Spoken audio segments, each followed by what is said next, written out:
Serial तुमसे तुम तक में शुरू हो चुकी है शादी की तैयारियां। मोहित और अनु की शादी की तैयारियां अनफॉर्चुनेटली बेहद दुखद तरीके से शुरू हुई हैं। किसी को भी इस शादी की खुशी महसूस नहीं हो रही, क्योंकि सभी चाहते थे कि अनु और आर्यवर्धन की शादी हो। लेकिन यहाँ अनु और आर्यवर्धन नहीं, बल्कि अनु और मोहित की शादी की तैयारियां चल रही हैं। फंक्शंस की शुरुआत हो चुकी है और पहला फंक्शन है मेहंदी। अब मेहंदी की रस्म में होने वाला है एक बहुत बड़ा कांड। क्या आपको लगता है कि सीरियल की दुनिया में ऐसा हो सकता है कि अनु के हाथों में आर्य के नाम की मेहंदी ना लगे? ऐसा होना लगभग नामुमकिन है। एक तरफ पुष्पा और शर्मा जी मेहंदी और हल्दी की तैयारियों में लगे हुए हैं, वहीं दूसरी तरफ झंडे शर्मा और पुष्पा जी के घर पहुंचने वाला है। लेकिन आखिर ऐसा क्या हुआ कि झंडे को वहां आना पड़ा?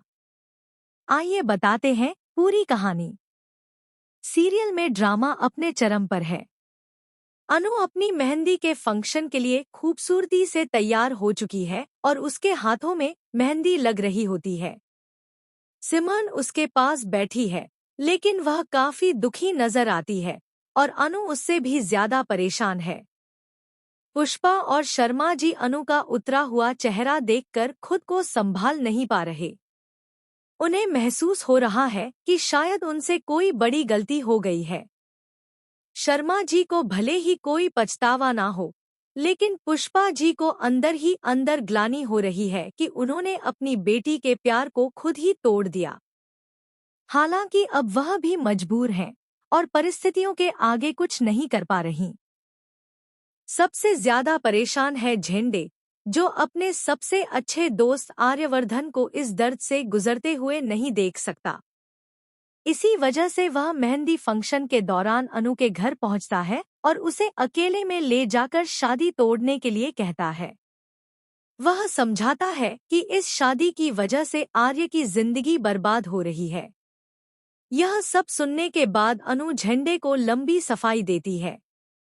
वह कहती है कि उसके माता पिता ने उसके लिए जीवन भर बहुत कुछ किया है। बचपन से उसे प्यार दिया, हर खुशी दी और कभी किसी चीज की कमी नहीं होने दी।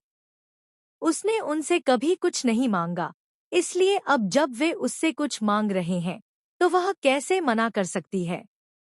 वह यह भी स्वीकार करती है कि उसे आर्य सर से बेहद प्यार है और वह खुद भी अंदर से टूट जा